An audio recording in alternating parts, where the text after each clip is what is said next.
রংপুরের ৬টি আসনে জয়লাভ করেছে ১১ দলীয় জোটের প্রার্থীরা। হেভিওয়েট প্রার্থীদের মধ্যে জয়ী হয়েছেন জামাতের নায়েবে আমির এটিএম আজহারুল ইসলাম, এনসিপির সদস্য সচিব আখতার হোসেন সহ ৬টিতে জয় পায় ১১ দলীয় জোট।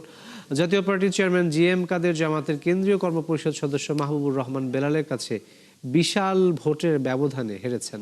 এই অঞ্চলে দীর্ঘদিন একটি পার্টি সস্তা আবেগ তৈরি করে, মোহ তৈরি করে তারা এখানে নির্বাচনে জিতেছিল, কিন্তু তারা এখানে আমাদের সংসদ হিসেবে কোনো দায়িত্ব পালন করেন নাই, বৈষম্য দূরীকরণের কোনো ভূমিকা রাখেন নাই, আমাদের উন্নয়নের কোনো আপনার সহায়ক কোনো কাজ করেন নাই।